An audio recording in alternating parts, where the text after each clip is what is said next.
Olá, queridas alunas e queridos alunos. Vamos abordar a última escola sociológica clássica, que é a teoria crítica ou radical, também chamada de nova criminologia, que tem como tripé direito penal mínimo, abolicionismo penal e neorrealismo de esquerda. Essa teoria também proposta pelo John Young, de Londres, num livro chamado New Criminology, ou Nova Criminologia, e também com o Ian Taylor, né, que trabalha justamente essas questões que nós falamos para vocês. Evidente que da escola da teoria lombrosiana até do determinismo biológico ao determinismo econômico, a escola da nova criminologia, a teoria radical, ela trabalha muito essa questão econômica. Nós sabemos que vivemos numa sociedade que tem por base três pilares. O pilar Jerusalém, quando trabalhamos a questão da questão ética cristã, hebraico-cristã, a filosofia grega, né? Atenas, Jerusalém, Atenas e Roma. Atenas, a filosofia grega, e Roma, as instituições jurídicas. Claro que Marx vai dizer que o direito é uma superestrutura, assim como a religião é uma superestrutura, para manter essas questões, de certa maneira, entendidas do ponto de vista filosófico, né? Claro que essa teoria crítica radical, nova criminologia, fala em direito penal mínimo. Os minimalistas desejam reduzir o direito penal com simpatia pelos infratores. Pensar na criminalidade que atinge os oprimidos. O direito de passárgada. Né? Essa questão do, como dizia o Boaventura Souza Santos, que fez sua tese de doutorado, sanduíche, né, em Yale e na favela da Rocinha, lá no Rio de Janeiro. Visão, o direito de passárgada, que as pessoas que moram naquele local não podem ter o mesmo direito, porque não tem asfalto. É um direito para quem não tem condições mínimas. Então, pensar nessa questão dos mais fracos, dos oprimidos, transformar a sociedade, contrair o sistema e pregar princípios como a fragmentariedade e a subsidiariedade do direito penal, princípio da intervenção mínima, da insignificância, da adequação social, como forma de assegurar os direitos humanos fundamentais. Então, claro que esta ideia da teoria radical, ou também chamada nova criminologia, ela trabalha muito essas questões, né? Como a criminologia tradicional tem como objeto o comportamento criminoso e o sistema da justiça criminal. Nessa visão radical, as relações sociais dentro do modo de produção, considerando a estrutura econômica e a superestrutura jurídica e política na visão do controle social. Claro que alguns vão se opor a essa ideia. Michel Foucault, ele é contra essa visão da superestrutura proposta por Marx, e vai cair num certo ostracismo, como eu já comentei com vocês, né? O ostracismo, embora ele pertencesse ao Partido Comunista Francês, e vai cair no ostracismo. Os gregos usavam as ostras para fazer as votações de quem estaria fora. Para banir uma pessoa indesejada, contavam lá as ostras e quem tivesse uma quantia lá determinada estava fora do sistema. Evidente que há uma sociedade oprimida, não é verdade, pessoal? Há uma sociedade oprimida. Então, essa teoria crítica vai criticar todas as outras escolas, falando de um direito penal mínimo, de um abolicionismo penal, pensamento abolicionista, e o neorrealismo de esquerda. Quase o direito está praticamente já resolvido, né? Do ponto de vista mínimo, porque há muita impunidade também, né? Também essa escola surge com a Julia Schwedinger e seu marido, o Hermann Schwedinger, lá na Universidade de Berkeley, né? Também na Califórnia, mas principalmente com Jack Young e Ian Taylor, em Londres, com o livro A New Criminology for a Social Theory of Deviance, uma teoria social do desvio, né? Uma proposta de rever, e também na Escandinávia, principalmente, né, na Suécia, na Noruega, né, principalmente na Noruega e Dinamarca, na Noruega com Thomas Mathiesen, que escreve um livro chamado The Politics of Abolition, a política da abolição, um ensaio político sobre essa teoria, ação teórica. Né? Ele nasceu em 1933, está agora com 87 anos. Então, o Thomas Mathiesen fala da política da abolição da prisão. Né? A encarceração, o encarceramento, aliás, e direitos humanos, uma política de tentar, né, não somente lutar contra o crime, mas também verificar que há muita desigualdade social, né, em riquezas e poder, afirmando que a solução para o problema do crime seria a eliminação das explorações econômicas e da opressão política de classes. Claro que a visão é marxista, né, a luta de classes, né, numa tentativa de resolver essa questão do crime através da luta de classes.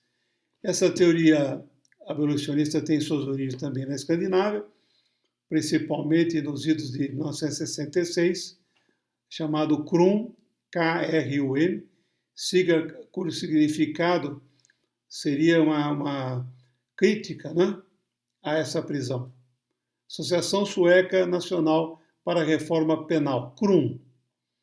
Eles fizeram um encontro em Strömsund, uma cidade da Suécia, e fizeram o parlamento de ladrões. Reuniram vários ladrões que estavam presos e fizeram uma teoria para que eles propusessem o que fazer, discutindo, né, ao lado de advogados, psiquiatras, assistentes sociais e sociólogos. Pela primeira vez, então, ex-internos publicamente anunciaram sua visão e as condições da prisão, o tratamento destinado ao preso, como tentar fazer uma visão mais humanitária. Né? É claro que isso contaminou também países vizinhos, como a Noruega e a própria Holanda. KRUM, KRON e KRIM, associações que voltadas para a resolução dessa questão criminal. O grupo abolicionista, então, tem origem lá na Escandinávia, né? Na Itália também, com Melosi, Massimo Pavarini e Alessandro Baratta, que tem um papel importantíssimo, são vultos importantíssimos nessa escola. Né? Escola de Bolonha, principalmente com Dario Melosi, Massimo Pavarini, Franco Bricola e Alessandro Baratta. Bolonha sempre foi uma universidade chamada Bolonha La Rossa, a vermelha. Visitei uma universidade um dia, falei isso para o professor, ele falou, não, agora não somos mais tão vermelhos, somos um pouco mais pink, né? Cor-de-rosa. Mas é uma ideia de transformação, já que Bolonha, a escola de Bolonha é a escola alma mater das faculdades de Direito do mundo. Bolonha é de 1088. Né? Então veja que o Thomas Mathiesen contamina, através da Escandinávia, também países da Holanda e outros países. Claro que com também a percepção do livro importante de Michel Foucault, chamado Vigiar e Punir, em que as sociedades criam estruturas para punição. Né? Quer dizer, vigiar e punir também pode se aplicar à escola, né? Quando ela vigia o aluno, pune, está presente, entregou trabalho, fez prova, não fez, é uma certa vigilância. Instituições como escola, convento, prisões, hospitais, a igreja, né? São instituições quartéis são instituições que cuidam do vigiar e punir. Aliás, um livro que vale a pena ler, né? Do Michel Foucault, entre outros, é o Vigiar e Punir, Nascimento da Prisão, em que ele escreveu uma parte aqui no Rio de Janeiro, né? Com esse aspecto da vigiar, punir, disciplina, né? Corpos dóceis e úteis. Essa é a finalidade de disciplinar. né?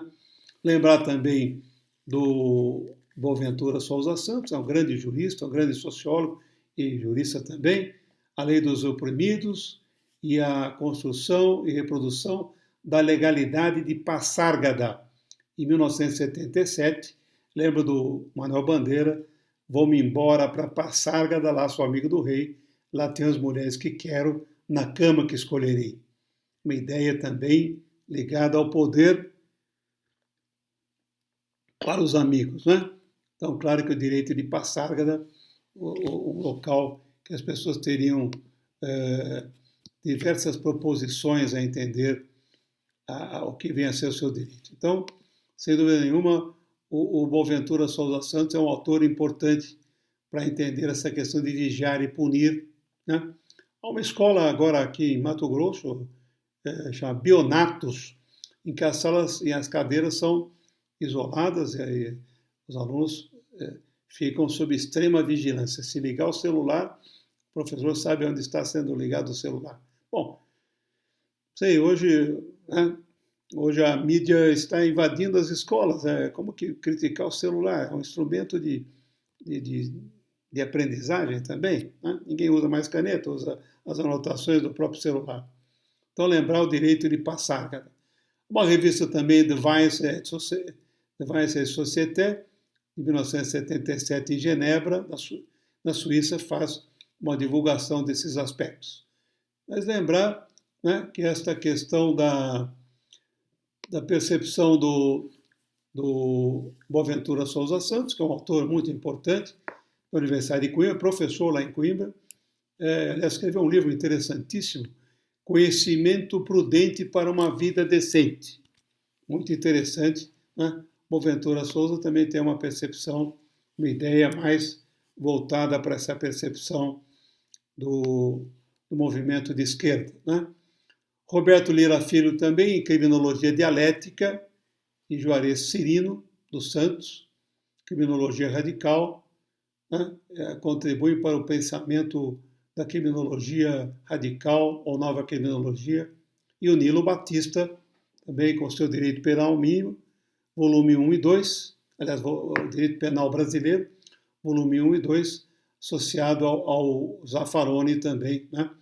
Ideias centrais da crítica, da teoria crítica ou radical, principalmente com Ian Taylor, Paul Walton e John Young. Então, a nova criminologia, uma proposta, né, como se diz, na produção capitalista, né, há uma produção de mais professores e de criminologia, mais juízes, mais policiais, mais sistemas de controle social, livros. Isso não fez com que diminuísse o fenômeno criminal. Ao contrário, né, parece que aumentou o fenômeno do crime, né? Quer dizer, mais, não sei se resolveria o problema criminal fornecendo mais indivíduos dessa área. A lei penal nada mais é do que uma estrutura também designada superestrutura pelo Marx, né, dependendo do sistema de produção. O direito para Karl Marx seria uma ideologia, não uma ciência. Mas isso também é criticado, por Michel Foucault vai falar que ele não coaduna com essa ideia de superestrutura. Quer dizer, a questão do próprio livre-arbítrio, né? Mas o homem, será que tem livre-arbítrio? Será que não somos dirigidos pelo sujeito do inconsciente? A grande crítica que se faz a Marx é a questão da falta do livre-arbítrio, quando a estrutura vem e não permite. Mas será que o livre-arbítrio não está subordinado ao vetor econômico, que ele é insuperável? Será que não existe? O Michel Foucault diz que não, que há uma ideia que ele não bate. Ele falou, não bate essa estrutura de superestrutura, infraestrutura. Esse espelhamento, ele diz que não funciona. Claro que quando disse isso, ele foi praticamente abolido do Partido Comunista francês. Há uma crítica também que se fala de Marx, que não permite o debate, né? É uma estrutura que não há debate, quase que há somente denúncias, né? Denúncia em cima de denúncias é uma crítica que se faz também à estrutura do pensamento de Marx, né? Então, ele fala em superestrutura, uma camada superior, né, criada, leis, direito, moral, normas, explicações, mitos, legendas e lendas, tradições, códigos, leis, decretos, seria essa superestrutura. E na base, os fundamentos sólidos garantidos de uma sociedade constituída pela produção, força, relações de produção, luta de classes, é uma teoria proposta. Né? O Michel Foucault fala em corpos dóceis e úteis. A essência do homem é o trabalho. Ele fala, não, ele discorda de Marx. Ele diz que tem que ser né, o seu corpo adestrado para servir, para disciplinar. Adestrado ao trabalho para servir. É um discurso político de igualdade de todos perante a lei. Ele dizia que era um blá blá blá, uma pura ideologia, né, em anatomia política, servindo como uma dobradiça para o que ele chama de microfísica do poder. Né? Então tem de ser um corpo adestrado para servir. Ele fala em corpos dóceis e úteis. É muito interessante essa teoria. Né? Claro que se fala também da nomenclatura, né? Que é estrutura de poder. Me lembro, em 1983, eu era professor na Unicamp, novo ainda, no começo, e me recordo que fizemos uma reunião com a embaixada da antiga União Soviética. Quando chega lá um embaixador da União Soviética, ele chegou com 2 carros Mercedes-Benz, relógio Rolex de ouro e cigarro Marlboro. Aí eu brinquei com ele, poxa, Mercedes-Benz, ele falou, não, é que ganhamos da embaixada alemã, e o Rolex foi da embaixada suíça, e o Marlboro da embaixada americana. Então é a visão da nomenclatura, né, pessoal? Quer dizer, quase a União Soviética não desempenhou o papel que Karl Marx queria, porque ela criou essa estrutura de castas de poder, enquanto que altos funcionários do Partido Comunista, né, e trabalhadores com cargos técnicos, artistas e outras pessoas que gozavam de simpatia do Partido Comunista. Quem não gozava era mandado para a Sibéria, no arquipélago Gulag. O Alexander Solzhenitsyn denuncia isso. Né? Então, corpos dóceis e úteis para trabalhar para os outros. Existe sempre essa relação de domínio, né? Poder político, investindo para extrair o máximo útil possível. Né? Controlar os corpos das pessoas, mando e obediência, práticas de relações de poder, na fábrica, no quartel, nos hospitais, nos reformatórios, na escola, na caserna, no convento, no colégio. Né? Claro que a denúncia do Michel Foucault é esta. Né? Mas nós percebemos a importância também do Marx nessa questão da luta de classes, do desequilíbrio econômico, da própria exploração. Né? Isso é nítido. O professor Jorge Figueiredo Dias, junto com o Manuel Costa Andrade, né, um livro muito importante, né, um livro chamado Criminologia, Homem Delinquente e a Sociedade Criminógena, que delatam essa questão de uma sociedade, né, excessivamente voltada para a questão econômica. Então, a criminologia crítica é a crítica final de todas as correntes criminológicas. Então, não vai servir a escola do Lombroso, a ecologia criminal, a teoria da anomia, né?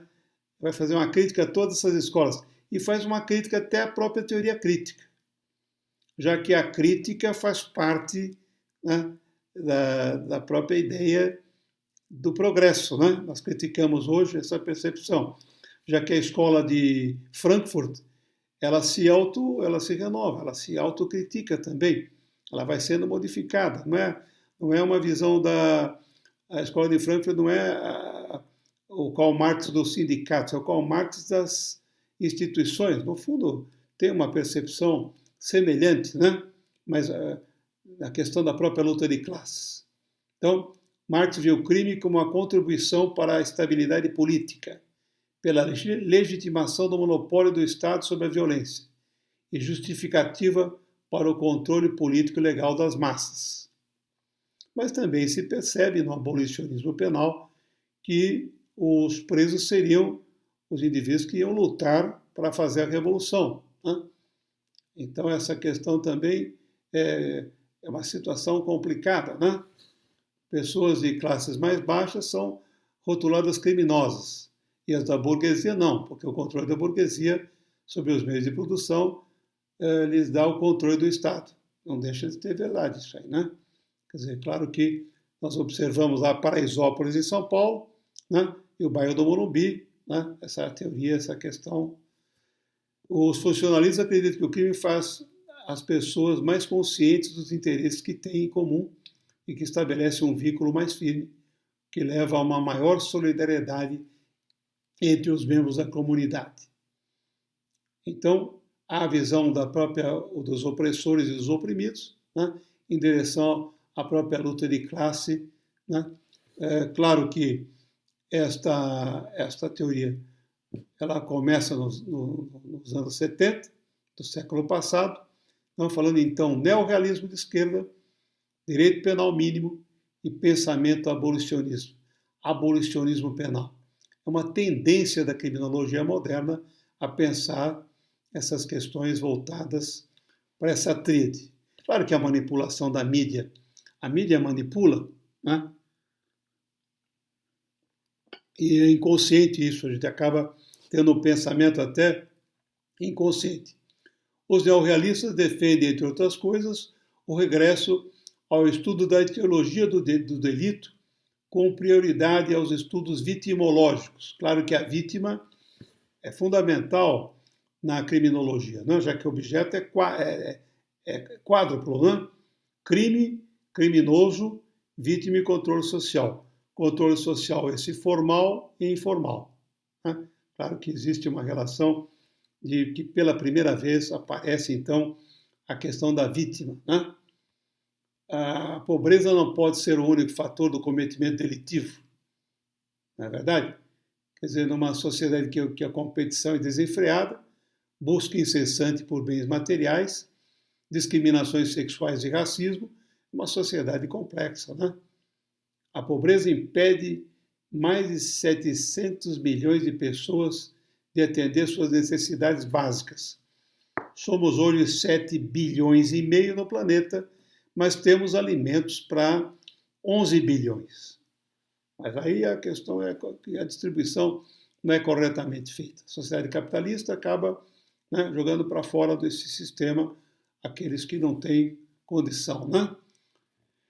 Ele também visa essa escola a criação de uma nova relação entre a polícia e a sociedade, assim como uma organização democrática da comunidade, que não deixa de ser também uma utopia, muitas vezes, porque a política criminal que nós observamos no país é uma política criminal legiferante, quando devia ser uma política que observasse mais, né, os mais necessitados, né, os mais vulneráveis. Na verdade, moradia, educação, saúde, condições de transporte, né, mínimas. Considera também essa questão do controle social, né, capitalista, para um controle da própria propriedade também, da própria estrutura social de trabalho. No imaginário social, o criminoso será sempre alguém extracomunitário. Na Europa, são os imigrantes de fora, né? Extra-europeus. Nos Estados Unidos, é imigrante latino. Eles chamam de larino, né? No centro-sul brasileiro, é o migrante nordestino, né? É sempre, enfim, um outsider, né? Um desviante. A minoria se compara com a maioria, não é verdade? Quer dizer, lembra sempre a questão da sociedade excludente, quando coloca o indivíduo de fora, como no caso do Lampião, né, que foi examinado lá pelos positivistas da escola de Salvador, né? O Lampião e Maria Bonita e seus correligionários foram todos examinados pelo Lombroso brasileiro, o Nina Rodrigues, Raimundo Nina Rodrigues, que examinou também a cabeça de Antônio Conselheiro, né, para mostrar que ele tinha tendências criminosas. Lembre que a alimentação também interfere. O homem gabiru, lá em Pernambuco, com 1,35 m de altura, se alimentava de caranguejo do mangue. Era vítima de nanismo, desnutrição, enquanto o seu filho, já se alimentando melhor, já tem uma altura, 1,80 m de altura. Então veja como a questão social é importante. Vejam nesse slide que eu coloquei aí, o homem gabiru, né, sem condição mínima de poder trabalhar. E poder subsistir com uma alimentação adequada. Então, aumentando taxas de criminalidade, né, numa ordem de pobreza. Outra coisa, vítimas invisíveis, violência doméstica, agressões sexuais, né, quando a vítima é socialmente vulnerável, não é verdade? Quer dizer, claro que é evidente que a denúncia tem que ser feita, mas eu acho que valeria a pena um diálogo, né, um debate. Mas será que dá para debater com quem tem o poder econômico na mão e não quer abrir mão desse poder? Outra coisa, a problematização da criminalidade. Esses teóricos passam a ter uma ideia de perceber a criminalidade como algo que imita, né, a sociedade. A universalidade do crime, a seletividade da justiça também, a problematização da punição e da culpabilidade, né, sempre a questão da categorização de quem é criminoso, né? No caso lá do J. Simpson se coloca, né, que o J. Simpson era negro, portanto inocente, batia na esposa, do ponto de vista liberal, né?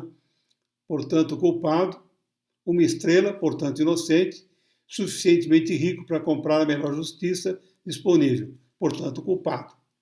Então, raça, gênero, status e classe se reuniam numa colisão estrondosa no caso do crime do O.J. Simpson com a morte da Nicole Simpson e do seu namorado, né?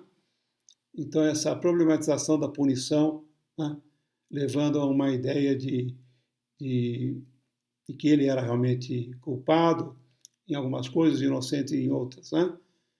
Então se fala também do minimalismo, né, da ideia de uma política criminal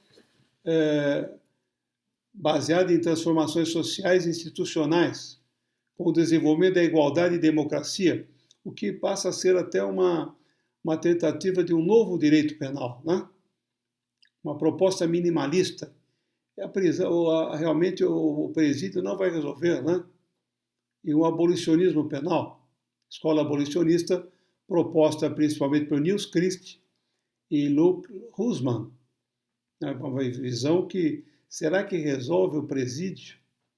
Visitei um presídio nos Estados Unidos, lá na Virgínia, no West Virginia, em que a cela era uma cela com muita gente e depois a solitária com 2 metros de comprimento por 40 de altura, 40 de largura, e que o preso ficava ali 30 dias comendo água e pão, nu dentro da solitária, porque senão ele se enforcava, ele se estrangulava, né?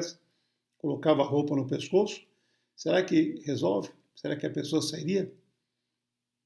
Conheci um preso que ficou com Marcola dentro do presídio, ele falou, em uma semana o que eu aprendi com Marcola, eu aprendi mais do que a minha vida inteira. Ficou 25 anos preso. Eu falei, adiantou você ficar? Não adiantou nada. Eu assaltava com 38, aprendi com Marcola a assaltar com metralhadora.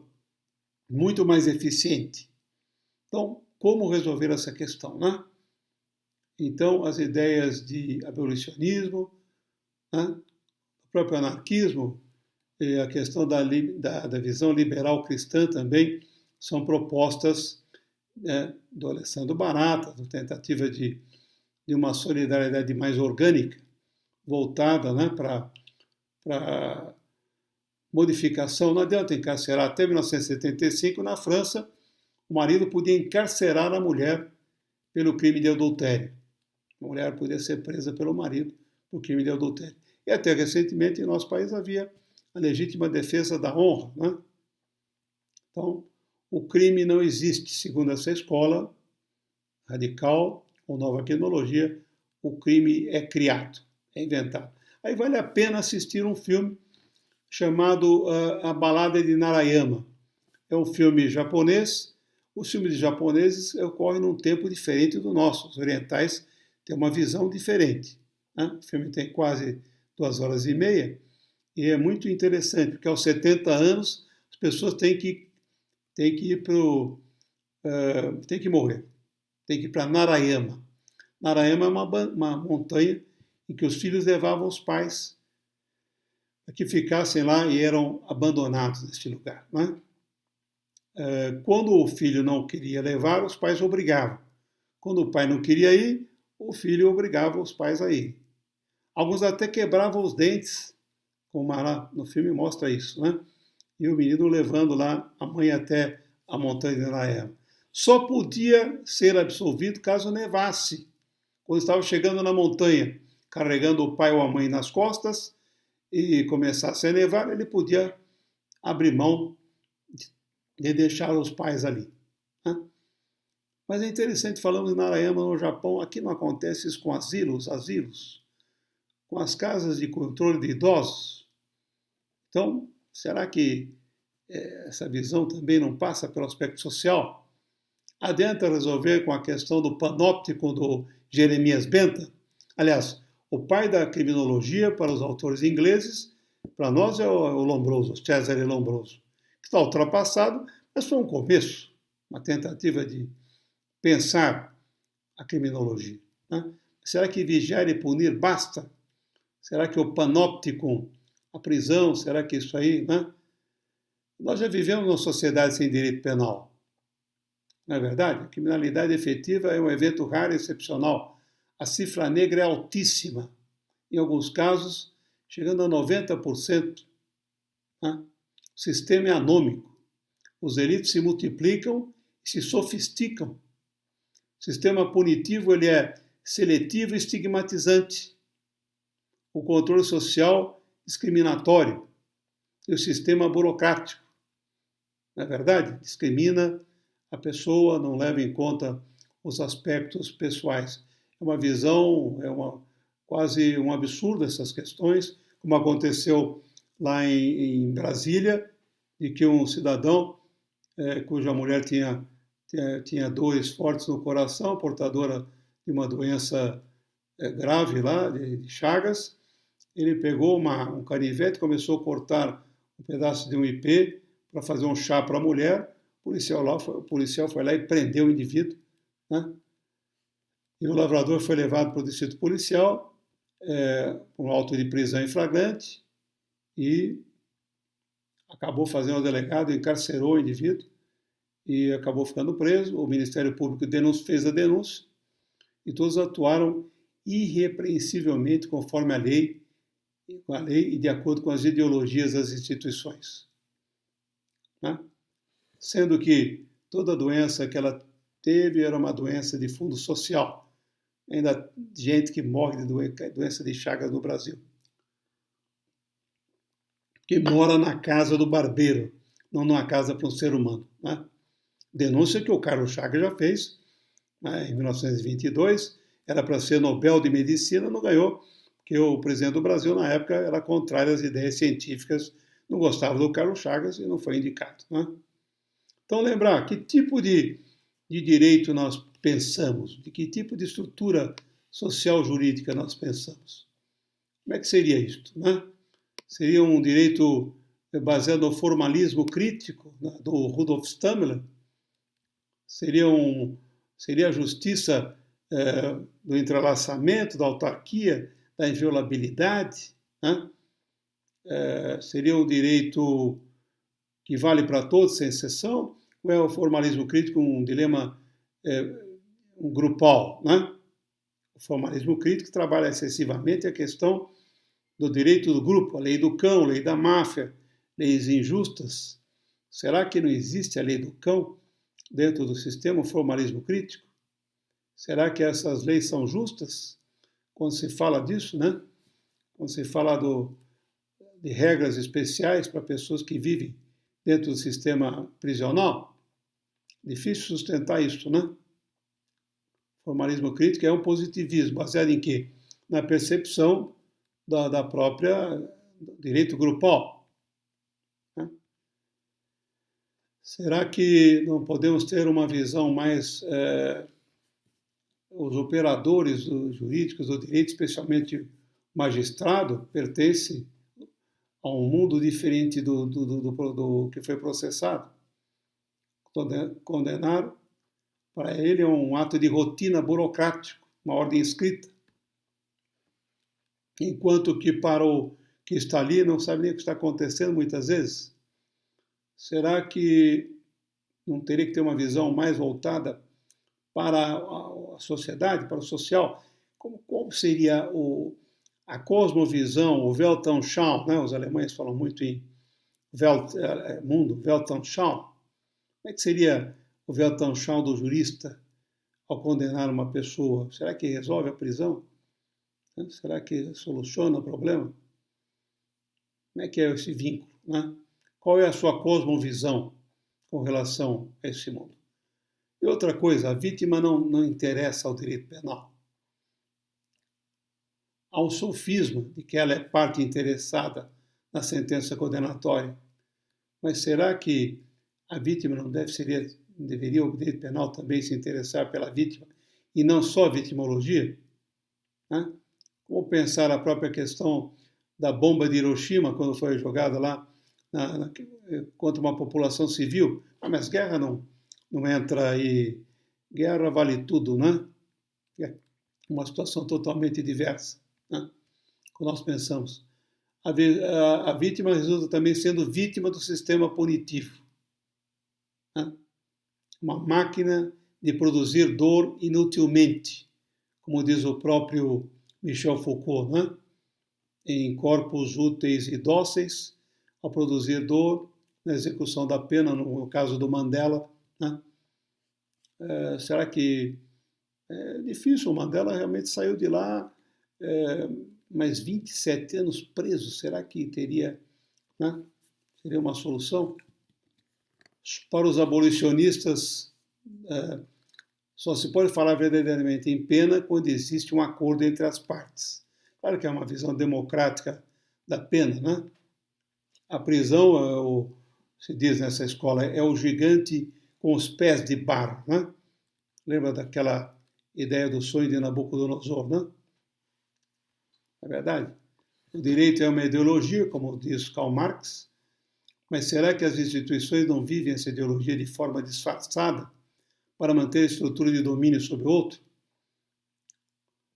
Por que é impossível acabar com a pobreza por meio de distribuição de renda? Será que a gente consegue resolver essa questão economicamente? Ou o direito é um gigante de pés e barros? Né? Como que resolveria a quantidade de presos? O Mike Davis tem um livro interessante de 2010 chamado Planeta Favela. Nós, no ano 2050, teremos uma África inteirinha favelada. E a Ásia com 2/3 da Ásia praticamente com favelas. Como resolver essa questão, né? Como fazer o controle? Então, a prisão, será que resolveria dessa forma? Sistema prisional de controle? Como diz, para terminarmos, o Thomas Mathiesen, quais são as funções do cárcere? Primeira, função depurativa. Segundo, função de impotência. Terceira, diversiva, simbólica. E quinta, para demonstrar ação.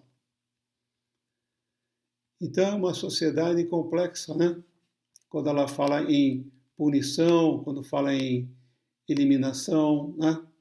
Como resolveremos essa questão também do poder relacionado ao próprio crime, né? Então, eu acho que é insolúvel, né? Não temos uma solução permanente de resolução. Da escola positiva italiana, do Lombroso, né? Ferri e Garofalo. Da escola de Lyon, com Lacassagne e Gabriel Tardet. Será que resolveremos com a escola de Chicago, com a escola da teoria da anomia, da associação diferencial do colarinho branco, da teoria da anomia, com o Durkheim, com aquelas adaptações sociais propostas pelo Robert King Merton, conformista, ritualista, retraimento, ou evasão, inovação e a rebelião.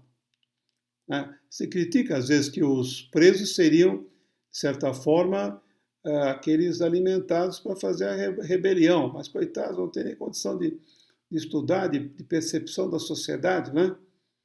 Como é que a subcultura delinquente também é outra teoria, o labeling approach da rotulação, né? Com a descriminalização, diversão, devido ao processo legal e desinstitucionalização.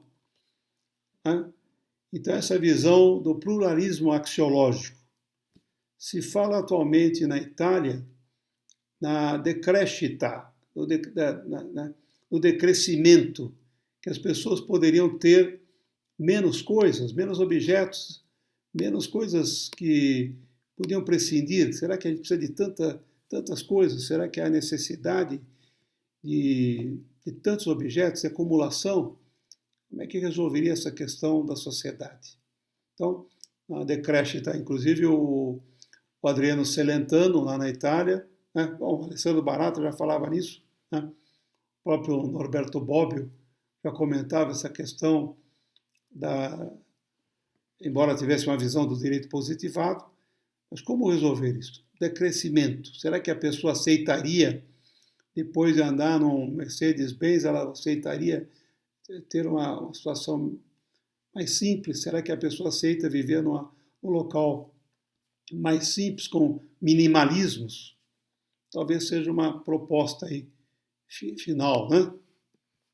Mas essa teoria, como diz aí o próprio Shekhara, né? É uma teoria que ele aceita mais, a teoria mais aceita, né? A teoria crítica, que fala então em neorrealismo de esquerda, direito penal mínimo e abolicionismo penal.